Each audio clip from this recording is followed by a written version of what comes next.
evening. I'd like to call to order the Board of Zoning Appeals meeting for June 16, 2009. Please stand for the Pledge of Allegiance.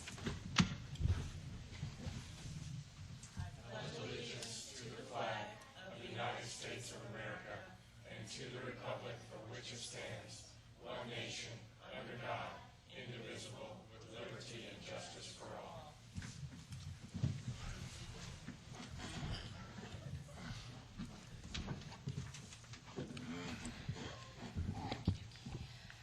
At this time, I'd like to do a quick introduction of board members. We'll start at the far end with Mr. Recook. Yes, good evening. My name's Walt Recook. Todd Chernick. Marcia Parsons. Sandy Jones. Scott Kilgore. Gary Willis. John McRae. First item on our agenda this evening is approval of the May meeting minutes. We still don't have a person to put those together for us, Okay. or they haven't been printed out, I should say, so we don't have those tonight. Okay, so we will defer that Defer that till next July. meeting. Okay. Then we will start consideration for primary variances. First variance is V09-006, 400 North Pass Fields. Mr. Andy Jensen, staff could please present. This case, V0906, was deferred from the Thank you. May BZA meeting, and I will review it. The address is 400 Northfields Pass. The requested variances are as follows. Number 1, to allow encroachment into the 50-foot undisturbed stream bank buffer. Number 2, to allow encroachment into the 25-foot impervious setback. Number 3, to allow a house to encroach into the 40-foot side corner minimum yard. And number 4 was added at the request of the board from last month to allow a septic tank and septic tank drain fields to encroach into the 50-foot undisturbed stream bank buffer and 25-foot impervious setback.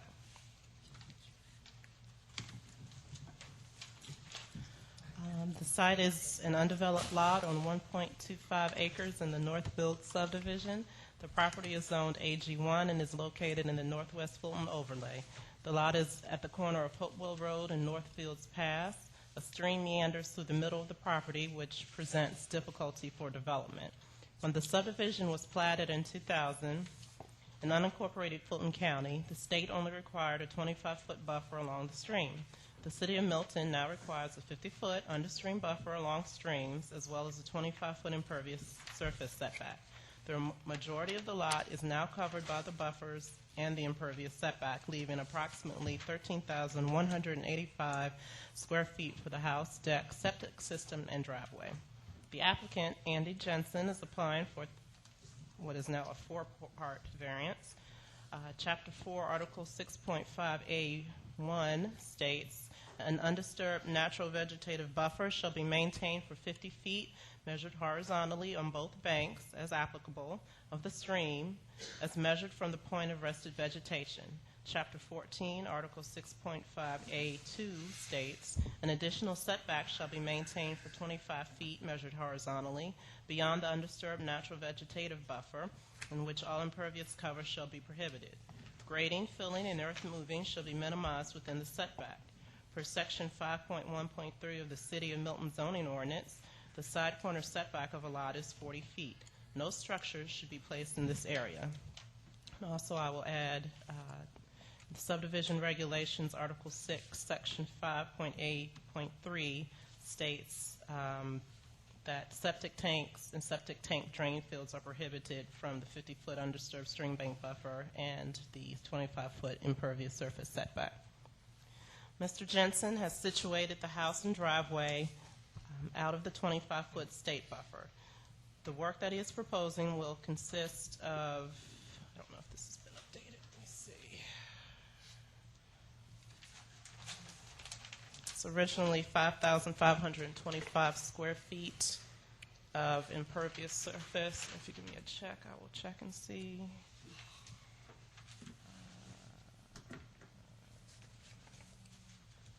Okay, so now the impact to the setback and impervious setback impervious surface setback is now 7,419 square feet. The impact to the 50-foot buffer along the stream is 410 linear feet, which comes out to 10,168 square feet. The total disturbed area for this project is 0.55 acres, or 24,070 feet. The proposed house will sit 20 feet from the street, encroaching into the setback by a maximum of 20 feet. And the following are comments from the focus meeting held by staff on April 7th. Building plan review had no issues. Site plan review stated the applicant will need to provide mitigation calculations prior to issuance of a building permit. Making the entire driveway and turnaround out of porous material may help. Chapter 14 of the City Code does not allow septic tanks or septic tank drain fields within the buffer or setback area. Even if Fulton County approves it, the septic system will have to be redesigned or a variance will be needed to install as shown. Staff also notes that guide wires are located in the area where the driveway is proposed, and staff notes again for clarification that the applicant has added the request for the septic tank encroachment to the variance. Arborists, no specimen trees appear to be affected by this petition. DOT stormwater. The site slopes severely away from the street. The city does not have a steep slopes ordinance at this time. The applicant appears to have included as many components as possible to reduce the impact to the buffer, i.e. retaining walls, infiltration systems, and a section of porous pavement in the driveway. The applicant has indicated a justification for variance based on the following standards. Relief, if granted, would not offend the spirit or intent of the ordinance. Fulton County platted the lot with the intention of a house being constructed upon it. Number two, there are such extraordinary and exceptional situations or conditions pertaining to the particular piece of property that the literal or strict application of the ordinance would create an unnecessary hardship due to size, shape, or topography, or other extraordinary and exceptional situations or conditions not caused by the variance applicant. The lot, as platted by Fulton County, is long and narrow with a stream running through the middle of it. Even if the buffer was only 25 feet, the possible location of the house would be limited. The zoning ordinance requires a no-access easement along all major roads, which precludes a curb cut off of Hopewell Road, thus requiring the long driveway. When the lot was platted, a 25-foot buffer was required. Since then, buffers have been increased to 75 feet. The lot also contains areas of steep slopes. The applicant is proposing to build extensive modular retaining walls in order to minimize the impact to the buffer due to grading. Number three, relief, if granted, would not cause a substantial detriment to the public good or surrounding properties. This is a legally platted lot. The applicant proposes to build a home similar to the existing homes in the subdivision. Number four, that the public safety, health, and welfare are secured and that substantial justice is done. The public will not be endangered by this request. Approving this variance will allow the applicant to make good on his investment. Recommended conditions. Should the board choose to approve the application, staff recommends the following conditions. Number one, applicant shall obtain all necessary permits. Number two, no part of the septic system. Actually, staff would like to remove that since the septic tank is included in this petition. So that will make number two. Next, number two will now be the entire length of the driveway and turnaround shall be made from porous materials. Number three, the variance is approved per the revised submitted site plan dated 3/2/09, and I'd like to add one more. Yeah, it's still.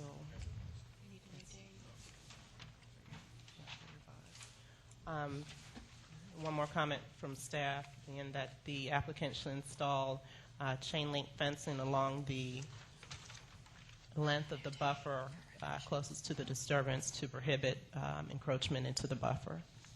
Is that just during construction? Yes, during the course of construction. And that concludes the staff analysis.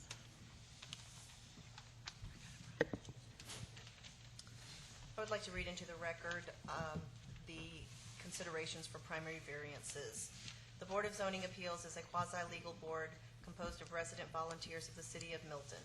The board is charged with hearing requests for variances from the standards of the zoning ordinance and appeals of administrative determinations. With regard to decisions on primary variances, the board's basis for decision is provided by 4 considerations. A, relief, if granted, would not offend the spirit or intent of the ordinance.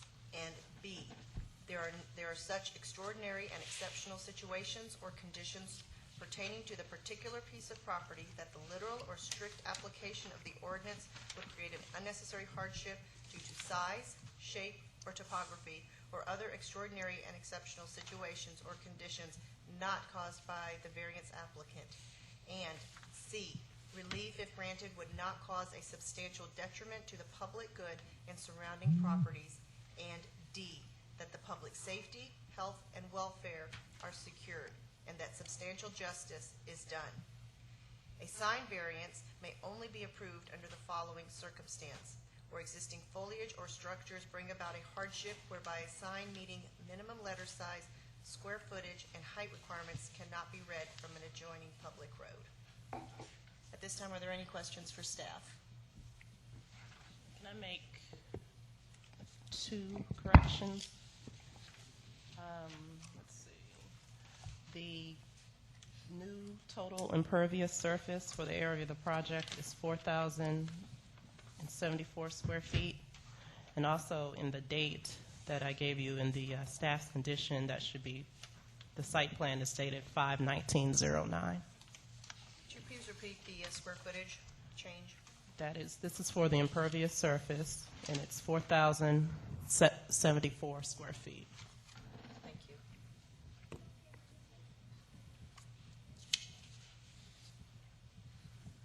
This time, if the applicant could please come forward.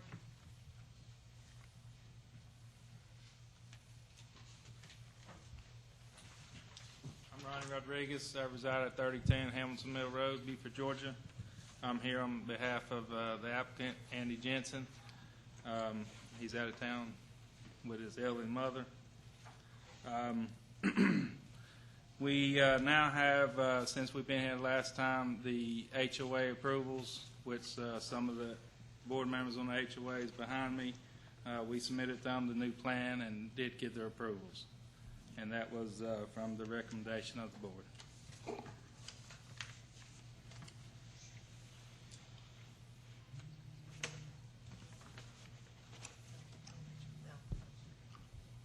Is there any questions for the applicant? I do. Yes, please. Do you have a letter or a document from the HOA? I actually got an email letter. Yes, ma'am. Do you want to Could give that get to it. staff, Include that in the attorney? formal record. Thank you very much.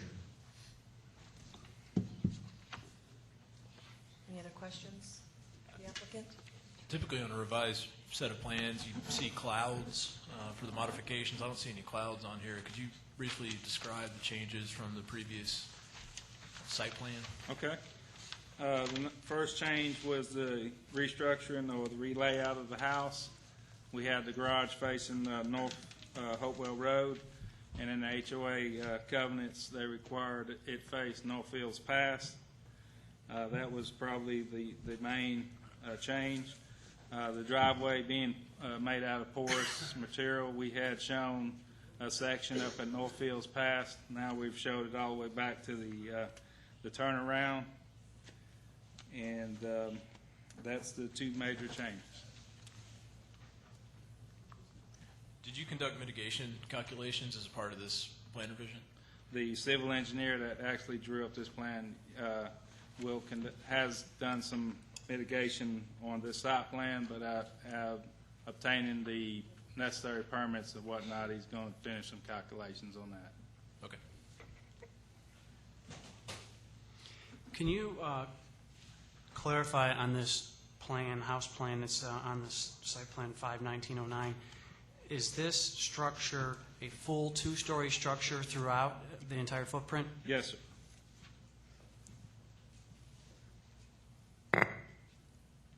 Okay, and then for my memory, can you go back through the timeline of when the applicant took possession of this home or of this land? The applicant got a warranty deed closed on this lot for somebody who owns a finance company and defaulted on their loan, which is the homeowner in Lot 2. And that's how he obtained the access or obtaining the warranty deed for Lot 1. And what was the time frame that he actually possessed this property? As far as like the month, When did he initially put the warranty deed on the property, and when did he inherit it through default? I would say, just out of memory, sometime about February, March of this year. And when did he originally put the financing on the property? At that time. The original that defaulted with Lot 2. What's that now? 2 years early, got paid for 2 years. 3 years? You paid for 2 or 3 years before you defaulted. So approximately March of 2007, he originally put financing on this property. Yes. Okay, and just for my memory, was that, when was the City of Milton formed? Was that December of '07? 6. Okay, so when he put the financing on this property originally, it was under the domain of Milton guidelines at that time?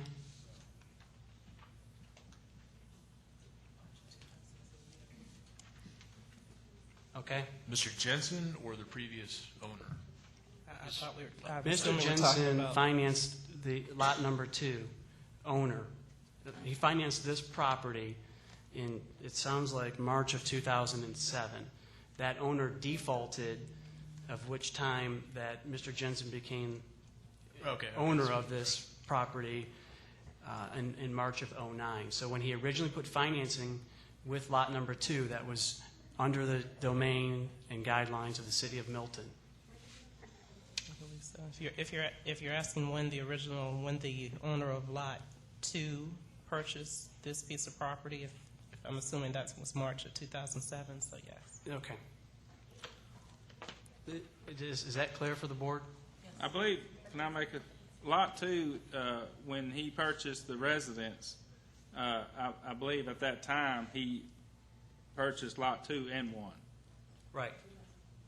And since then, I guess he used 1 as collateral on the loan, and I'm not exact of the date.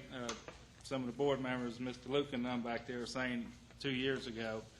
And then I guess he defaulted on loan of this year, which my client, Andy Jensen, obtained the warranty deed to the lot. Understand. Okay. Can you clarify this? It was noted in the staff's comments that this piece of property, amongst other uniquenesses, has a steep slope to the creek. Can you clarify what sort of slope we're dealing with from the front of the home to the back of the home as laid out in the site plan? Well, I guess we was proposing the lower floor to be at the 38.5, which is breaking about natural grade. The finished floor being at 10.49, which is about 11 feet higher. Actually, when the lower floor gets put in place, since we're up against the 25-foot undisturbed buffer, then that would be, the basement wall will act like a retaining wall for the lower side against the 25-foot slope, and then the first floor would come up. We're looking at about 2, 4, 6, 8, 10, 12, 14 foot of elevation difference as proposed, or existing 14 foot of fall from one side to the other. Okay, so 12 to 14 foot of grade differential from the front of the home to the back of the home. And we're showing 11 foot elevation difference between the finished floor and the lower floor. Okay.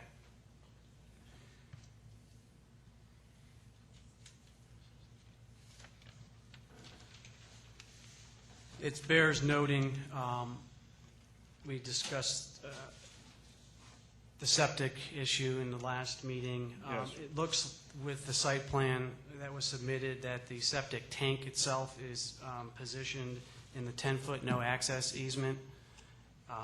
We understand, or does staff have a comment for the record on that?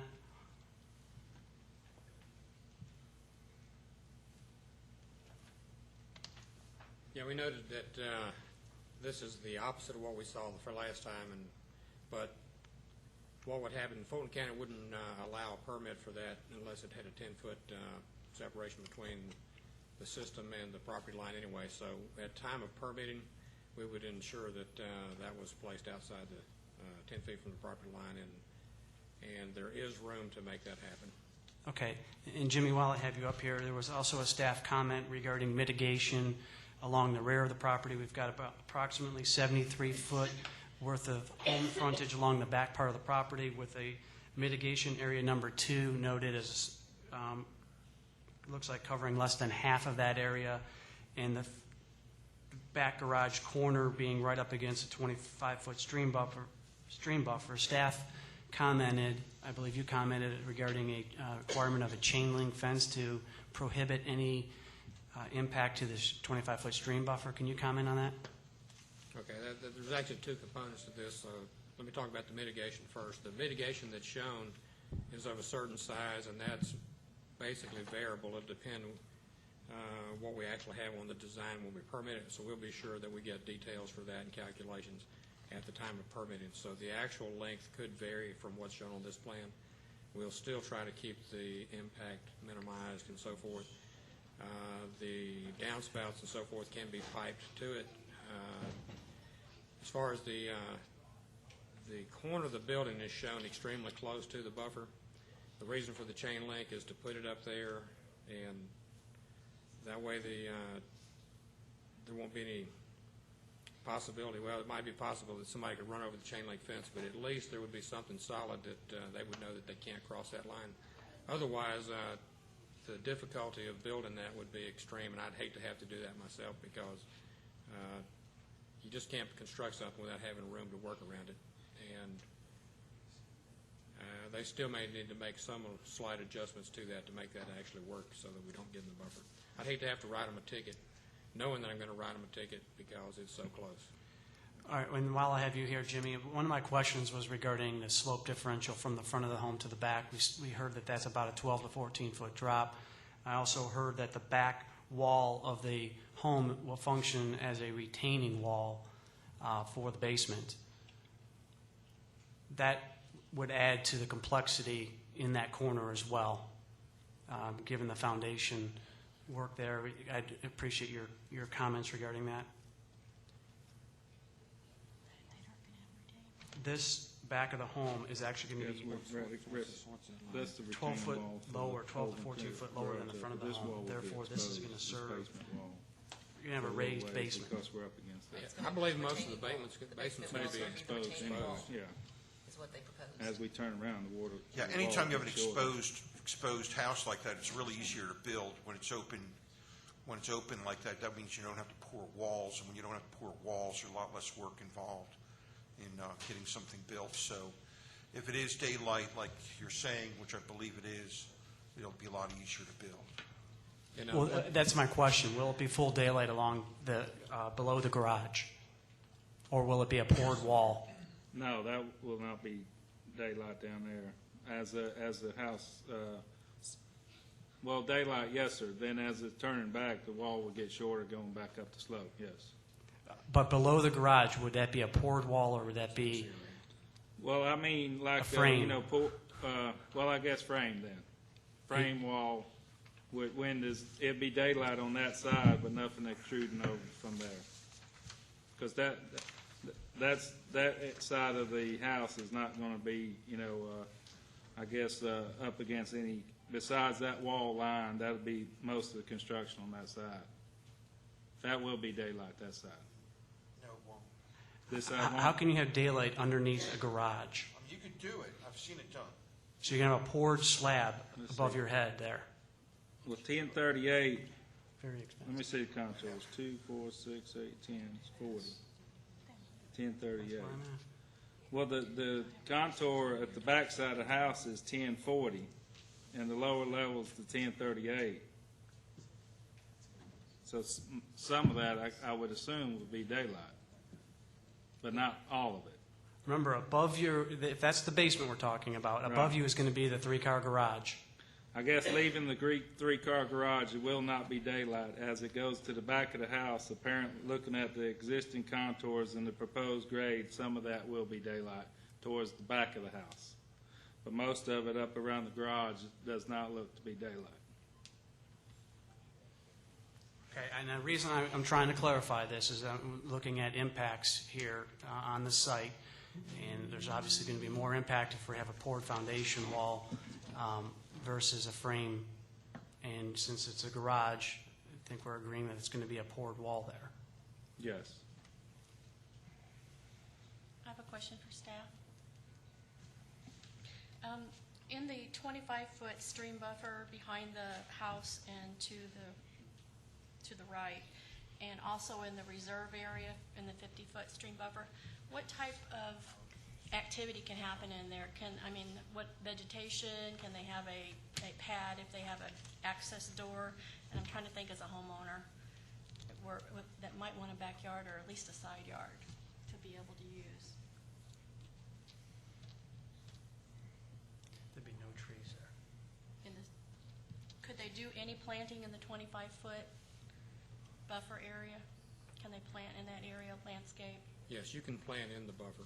You can add vegetation to it. Okay. But they cannot have like a patio door, if they put a door on that end? Well, they could not build a pool. They could not build some kind of a ball court or something like that in that area. Couldn't put any more impervious surface other than what we're talking about tonight. So the limitation is to impervious, to additional impervious in that Yes, area. and there would be no additional disturbance within the 50-foot undisturbed area. And in the reserve area, what can they do in the reserve area? No pool, but they can do...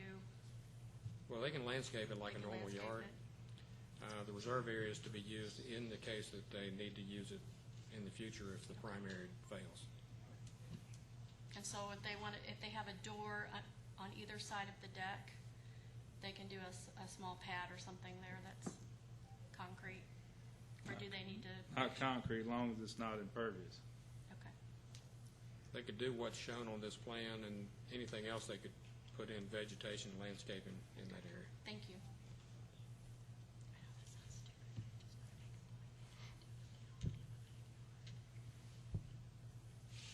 Any other questions for the applicant?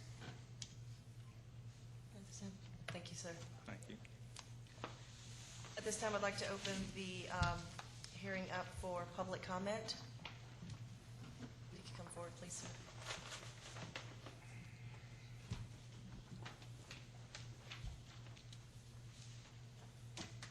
If you could be sure if you could fill out one of the yellow cards. I filled one out. Perfect, thank you.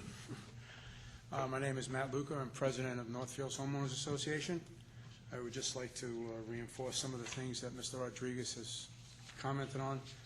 We've worked very closely with him. This is the letter I'd like to give you that we sent to Mr. Jensen, and copies that basically conform to the 519 revised plan that he submitted to the committee. And at this juncture, as he put forth, we're in total agreement with him, and the Homeowners Association and the board is behind him with the plan as submitted. We think that it would be an asset if he were able to build that home the way he has it designed and would add value into our area. So I would hope you'd give that serious consideration when you go through all your deliberations. Thank you.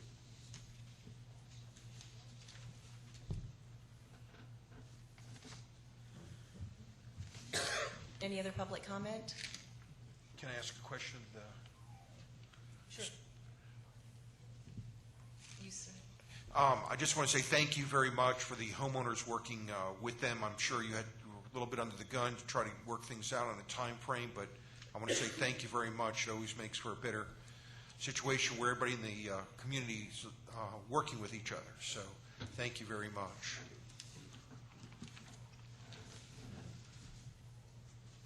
Does the applicant like to make any final comments? Not at this time. Any final questions for the applicant at this time? If you'd like to say anything, you're more than welcome to. If not, I'm going to close the public hearing portion. I didn't catch that. I do have a question. For the applicant? Yes. Okay, go ahead. In public comment. In here, it says in the note of approval from the homeowners association, point number 4 says the driveway must be constructed of concrete. However, the plan is submitted as a porous concrete. Is that acceptable to the HOA? So I'm going to state for the record, as long as it looks like concrete, the HOA is fine with that. Thank you.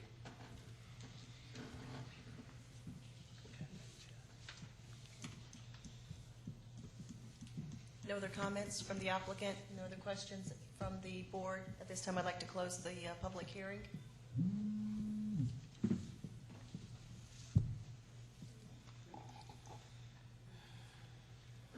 Are we in discussion? A motion for, before, we have to have a motion for discussion. Floor is open for a motion. I would make a motion to deny V09-06 on the basis that it doesn't meet 2 of the conditions. Number 1 of our guidelines. One is that it, as submitted, it in fact offends the spirit or intent of the ordinance, and I'm most concerned with the impacts to the impervious, the 50-foot stream buffer, as well as likely impacts to the 25-foot stream buffer based on the construction.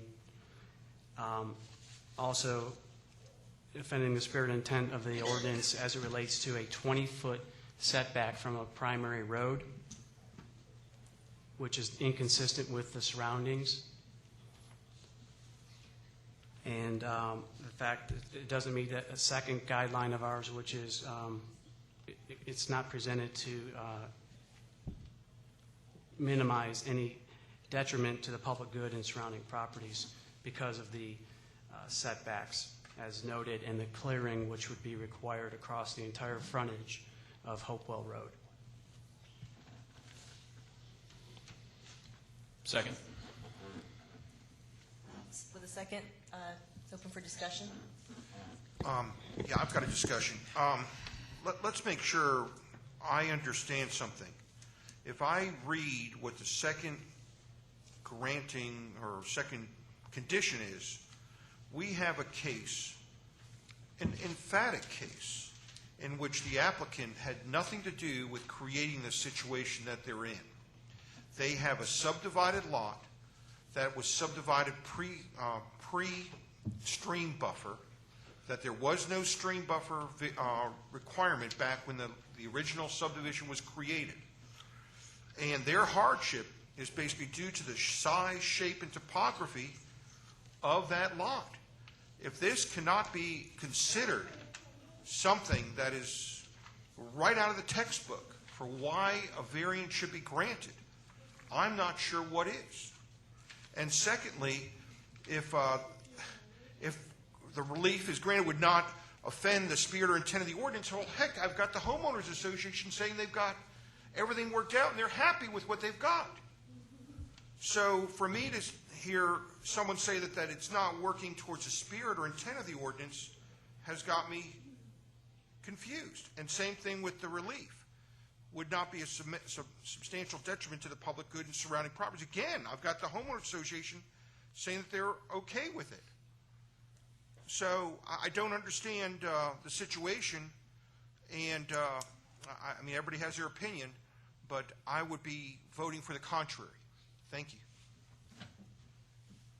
I'm on the line of thought with Mr. Chernick that at least 2 of these variance considerations are not consistent with the site plan that we see here, and I would add a third. I feel like the one that Walt touched on, the size, shape, or topography,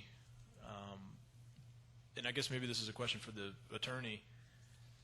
If an applicant was to buy a lot that was not in compliance with Milton Code, would we throw that consideration out by virtue of the fact that technically the piece of property is in violation due to something that was not caused by the current owner of that lot? Because if you look, the way our consideration is phrased is the size, shape, or topography or other extraordinary and exceptional situation or conditions not caused by the variance applicant. So if the property changes hands, it's not in compliance, like the case that we have here, and it's not strictly the fault of the current property owner. By virtue of that, are we then not to consider that part of our variance considerations? Are they still at fault because the current property owner, even though they didn't cause the problem? You see what I'm getting at? I think I'm following the question, and I would say if an applicant comes to you and says, I have this piece of property that has these problems as a result of the ordinance, I don't think you dismiss them and say, since I think it still is not caused by the, you can consider that not caused by the applicant. I mean, if they went in and, moved something, but you can also consider the fact that if they've bought into a problem that they don't necessarily have clean hands. Right. Okay. And I have a question for the attorney. When we're talking about these 4 considerations, does the applicant have to meet all 4 of them, or does he only have to meet one of them? It states that he has to meet all 4. He has to meet all 4. There's ands. My concern, Walt raised the point about size, shape, and topography, this being a classic case of the size, shape, and topography argument. My concern is that due to the size, shape, and topography, it forces a plan which imposes on other considerations, such as it forces a home that requires a variance to be 20 foot off of the property line. By the way, just for the board's consideration, we're talking about a 2-story home, full 2-story home. 20 foot is the length of this table from Hopewell Road. Okay? So because of size, shape, and topography and other requirements from the HOA having a certain size home and how the home is situated, it is forcing other issues such as this 20-foot disturbance that raises difficult issues with other considerations, such as, is this in the spirit and intent of the ordinance? And we have an ordinance around the setbacks from the street. And I don't believe this is consistent with the area being 20 foot off the street, as an example. Chair, Yes, if I please. could. I think, obviously, nothing is black and white. It's not a given that this is a hardship versus not a hardship. It's not, we can't say that it is or it isn't.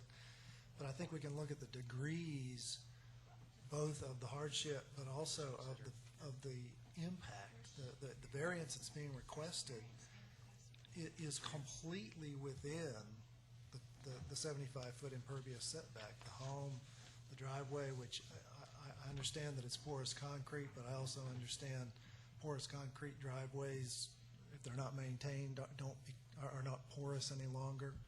I think it would probably be a good assumption that over the years that driveway is going to no longer be a mitigation.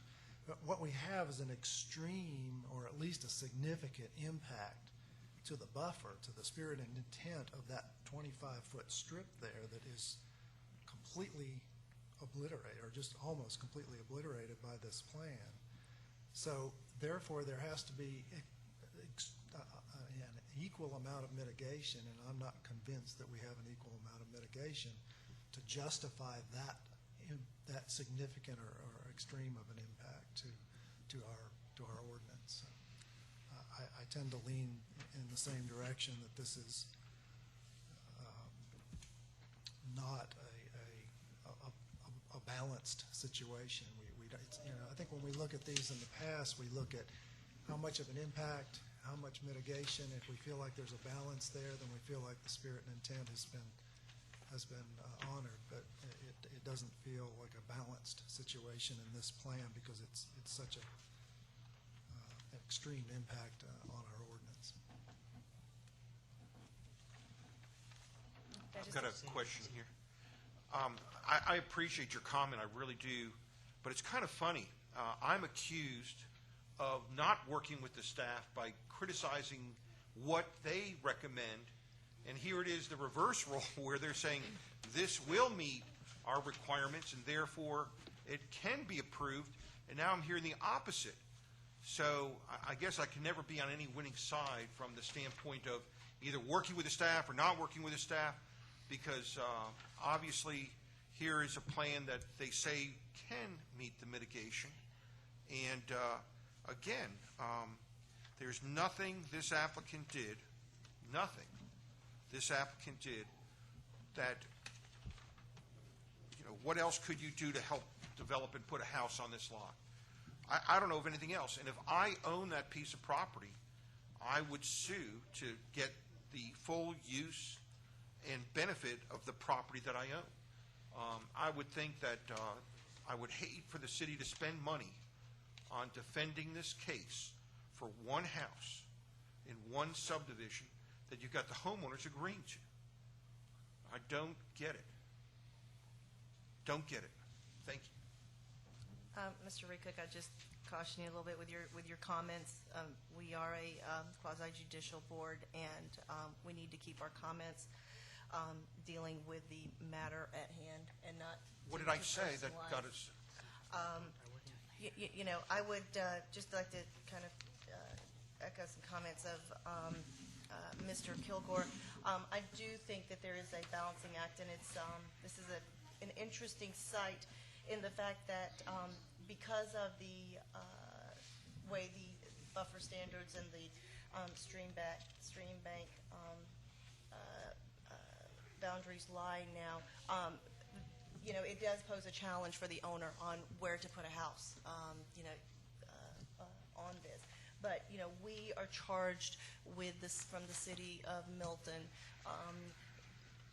to maintain the integrity of the ordinances. And so we, as he mentioned, have a balancing act on looking at what you're wanting to do versus, what the ordinances were intended to do. There are some concerns on some of our criteria, and it's not a black and white situation. So,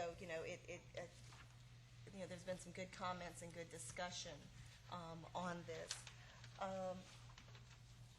One of the things that I think, now with the house sitting off only 20 feet, and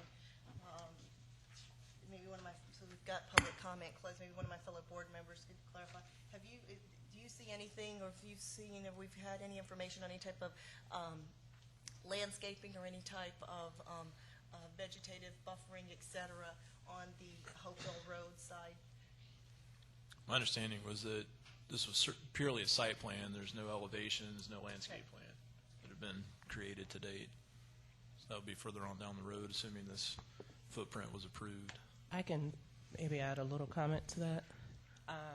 Just with the proximity of the driveway to the property line, the arborist did note that if you were to do any landscaping, you're basically looking at one row of whatever. So. Okay. I have I think a clarification.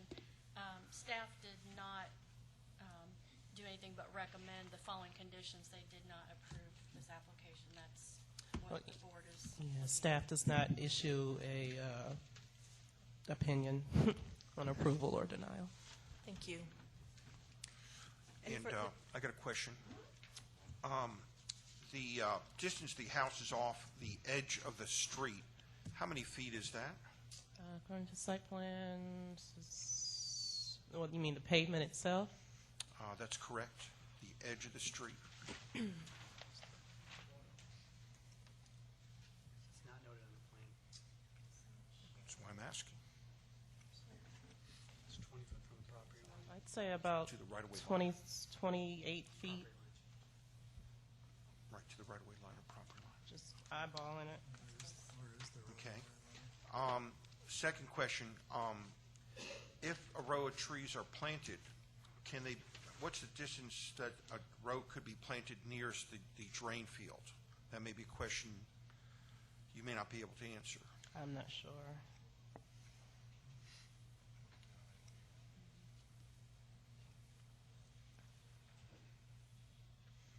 Okay, and then I know in my neighborhood, in White Columns, the front building setback for the houses, I believe, the minimum front setback is 20 feet. It's a PUD. CUP, CUP, that's probably right. So, and then also we approved, or heard of another one, Chatham one, that we also had some questions on where we approved those houses to get closer to the street. That's correct. This subdivision is straight AG1, so the front setback is 60 feet and the side corner is 40 feet. Okay, I just want to make sure it's in the record. Thank you. And just to clarify, or I just want to make note for the record and for my fellow board members, please note that we do not rule on precedent, and we evaluate each case discretely based on the independent conditions of that discrete site. Any other discussion, questions? If not, with a second of the motion on the floor, I'd like to take a vote. All those in favor of denial of V09-06, please raise your hand. All those opposed? Let the record show that the motion passes for denial of petition V09-06 by a vote of 6-1. Thank you. At this time, I'd like to call forth our next primary variance for consideration, V09-007, 15950 Freemanville Road. Mr. Philip Ott, staff could please present.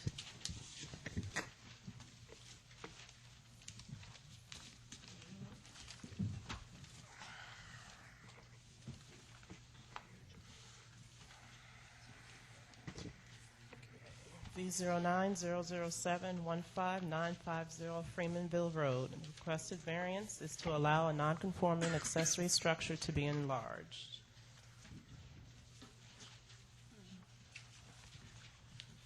The site consists of 3.6 acres zoned AG1. The property includes a single-family home and detached garage, which sits in front of the house. The garage, built in 1991, is considered non-conforming because it sits in front of the main structure, which is the house. The applicant would like to expand the existing garage. Mr. Ott proposes a 12 by 18-foot wood frame addition, which will mesh with the existing house and garage. The edge of the addition will sit approximately 175 feet from Freemanville Road. Buffered by heavy vegetation, the structure will be barely visible from the road. Article 4, Section 3.1.d.1 states that no structure may be enlarged or altered in a way which increases its nonconformity. Mr. Ott states that there are no issues pertaining to the proposed addition that will infringe upon public safety, health, or welfare. The staff held a focus meeting on May 5th, at which time the following comments were provided. Building plan review, site plan review, and DOT stormwater all had no issues, and the arborist states that no specimen trees appear to be affected by this petition. Standards for consideration.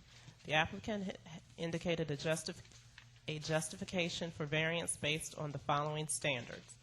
Number 1, relief, if granted, would not offend the spirit or intent of the ordinance. The intent of the ordinance is to promote an aesthetically pleasing, environmentally sensitive community of living. The proposed addition will mesh well with the existing house and garage, both in terms of the design and the materials. The soft brown tones in the roofing shingles and on the cedar clapboard will blend into the wooded area between the structure and the street. Number 2, there are such extraordinary and exceptional situations or conditions pertaining to the particular piece of property that the literal or strict application of the ordinance would create an unnecessary hardship due to size, shape, or topography.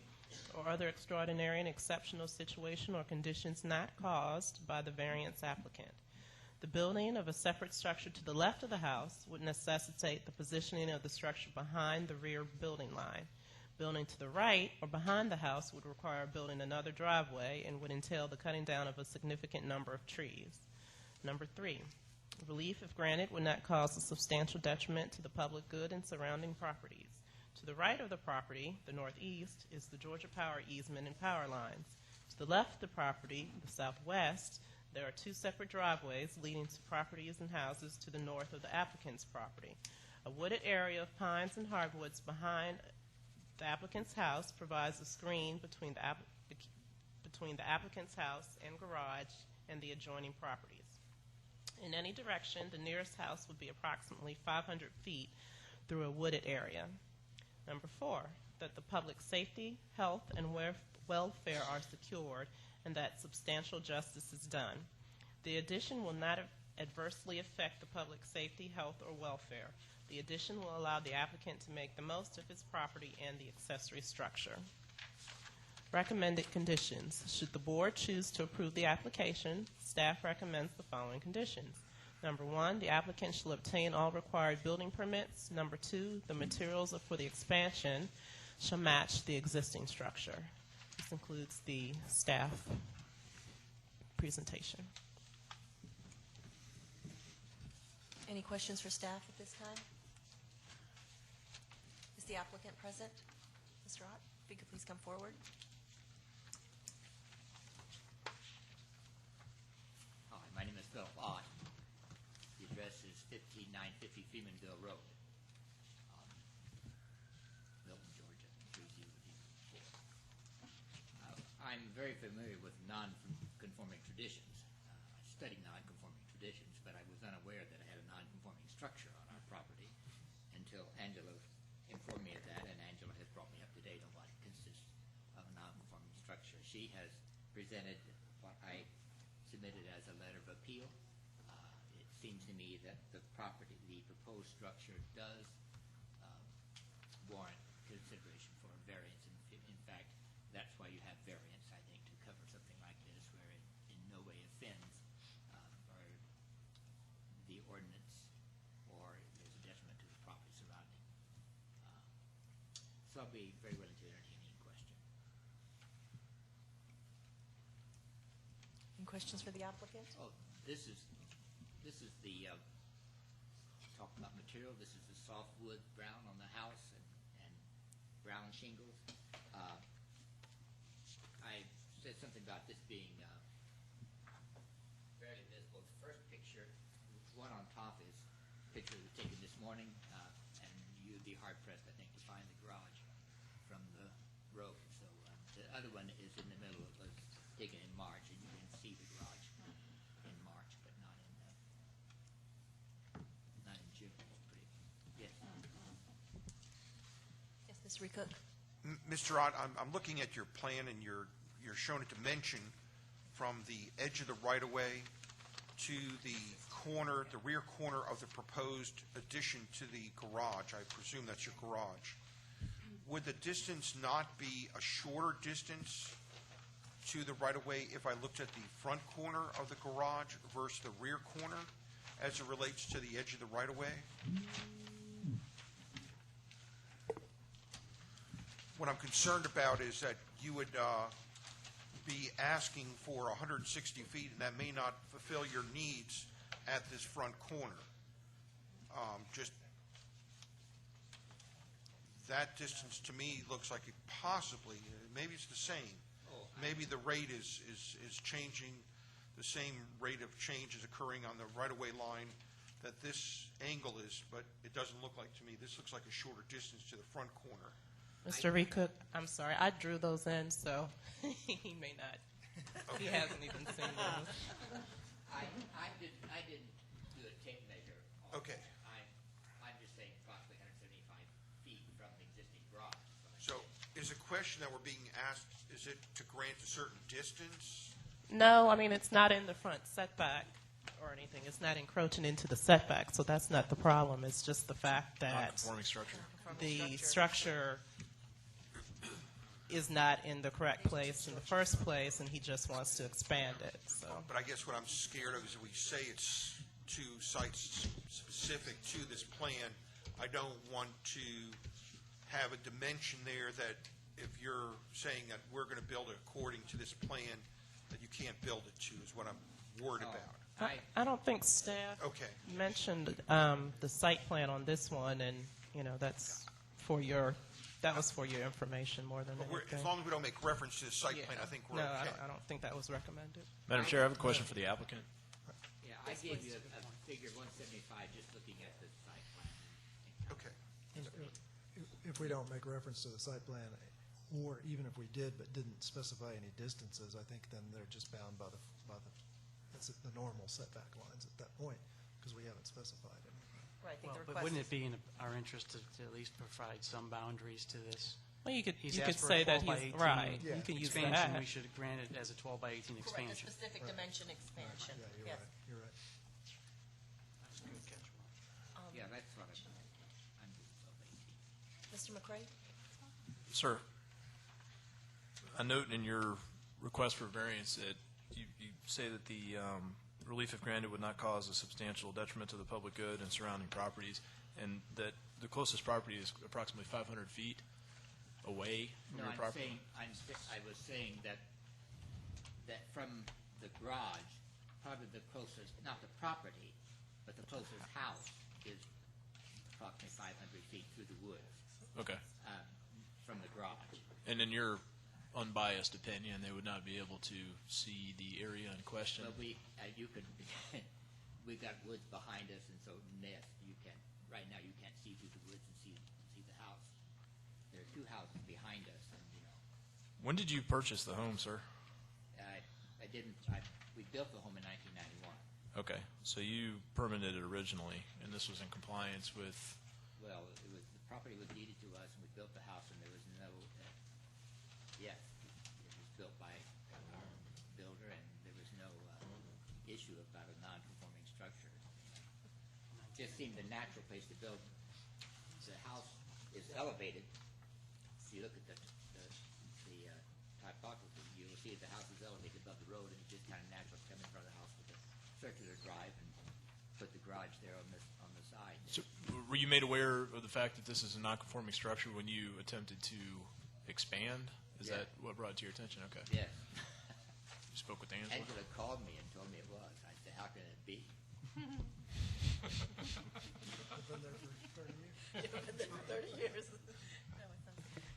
Yes, that's what I was. I now know what a non-conforming structure is, but at the time I had no idea. Any other questions for the applicant? Have you been in contact with any of your neighbors to know if they have any objections?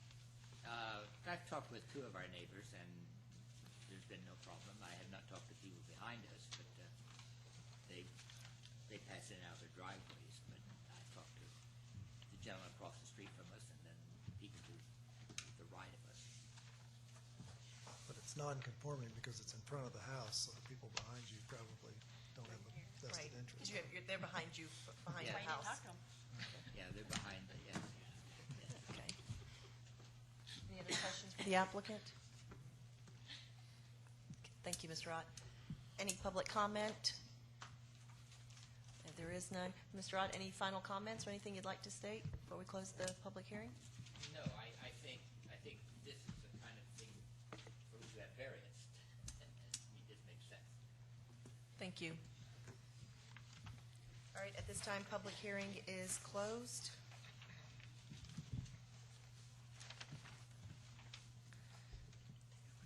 Floor is open for a motion. Yes, staff question? Staff, go ahead, staff question. Question for the attorney. Could we approve a variance request that's not before us? For example, approve a variance for the existing structure, but not for this addition that's being requested? If it hasn't been published, then you could grant less than was advertised, but you can't grant an additional variance that wasn't advertised. So this would be less than what's advertised, correct? Because he's asking for an addition on top of the already existing non-conforming structure. And what are you proposing, seeking to do? saying we give you a variance based on the fact that this existing structure is not Well, conforming. the structure is grandfathered, Okay. so the variance is for the addition. You Okay. can't alter an existing non-conforming structure. Without a variance. Right. Roger. Okay. The variance is just to expand the existing structure, which is Right, legal, it's just non-conforming. I wanted to Right, then avoid you the have benefit scenario of where, giving a non-conformance variance and saying, okay, the structure's not non-conforming anymore, now he can expand, Yeah. et cetera, what he wants. No, it limits it in this way. Also, because it is technically a non-conforming structure, the expansion is then limited to whatever we set forth that he is allowed to do. He cannot do any further expansion or modifications without coming before and getting another variance. I'd like to make a motion. Yes, sir. I'd like to make a motion to approve V09-007 with the following conditions. Number one, this wood frame addition will not be larger than 12 feet by 18 feet. Number two, the applicant shall obtain all required building permits. And number three, the materials for the expansion shall match the existing structure. Second. Floor is open for discussion for the motion that's on the table. None being heard, I'd like to take a vote for approval for V09-007 for an expansion for 12-foot by 18-foot non-conforming, where am I reading? Accessory structure. Yeah, non-conforming accessory structure with the following conditions: that the size is limited to 12 by 18, that the applicant shall obtain all required building permits, and the materials for the expansion shall match the existing structure. All those in favor, please raise your hand. All opposed? Let the record show that the motion passed unanimously by a vote of 7-0. Thank you. Thank you, Mr. Ott. Moving on, next agenda item is other business. Floor is open. Yes, sir. I'd like to ask the attorney a question on that very first case. I don't understand your answer. Can you explain that just a little bit further for me, to explain that if you have a subdivided lot that's in a subdivision, is that not, and it was subdivided preceding an ordinance, that there is some consideration given for usage of that lot? Mr. Guy, I'd be happy to. I'm sorry, discuss I this. need to understand that. So Do we need to do it on the record? I'll say, I'll be happy to discuss this offline with you. I think as a matter of the vote having been taken, it better served in that direction. okay, because I want to be educated on that, because that sounds unusual to me. So that's what I'm trying to understand. Sure. And it's not just for me, it's for everybody, and that's, I'll be happy to address it. Thank okay. you. Any other, any business, any other business, new business, old business that we need to discuss? No? No, okay. None being heard. I'd like to make a motion to close the BZA meeting for June 16th, 2009. Second. Discussion? None being heard. All those in favor? Is that unanimous? There was some lazy arms? Okay, let the record show that the motion passed. It was up and down before you turned on. Yes, we do exercise. We are adjourned. Thank you.